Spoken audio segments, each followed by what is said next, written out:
బలహీన వర్గాల వారు, వాళ్ళు దళితులు కావచ్చు, ఎస్టీలు కావచ్చు, వెనుకబడిన తరగతులు కావచ్చు, మైనార్టీలు కావచ్చు, ఏ వర్గం వారైనా బడుగు బలహీన వర్గాల సంక్షేమం కోసం అహర్నిశలు కృషి చేసినటువంటి వ్యక్తి బాబాసాహెబ్ అంబేద్కర్ గారు.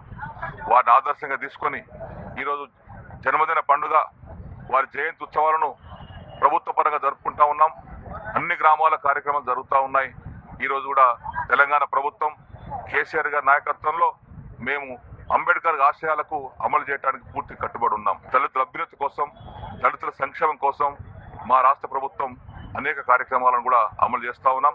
తప్పనిసరిగా వారికి ఆత్మశాంతి కలగాలంటే 125 సంవత్సరాల జరిగిపోయినటువంటి సందర్భంలో వారికి ఆత్మశాంతి కలగాలంటే వారు చూపించినటువంటి బాటలో ప్రభుత్వాలు పనిచేయాలి, నాయకులు పనిచేయాలి.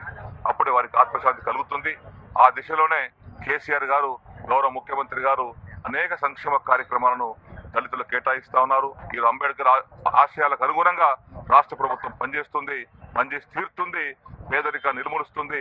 తప్పనిసరి తెలంగాణ రాష్ట్రాన్ని దేశంలోనే ఆదర్శ రాష్ట్రంగా, సంక్షేమ రాష్ట్రంగా తీర్చిదిద్దామని చెప్పేసి కూడా మనం చేస్తాం. మరి మైనార్టీలకు వాళ్ళందరికీ కూడా న్యాయం చేసేదానికే మా ప్రణాళికలు, మా కార్యక్రమాలు తీసుకొని ముందుకు పోతున్నాం. కాబట్టి ఈ యొక్క బాబాసాహెబ్ అంబేద్కర్ కు మేము రుణపడి ఉన్నాం.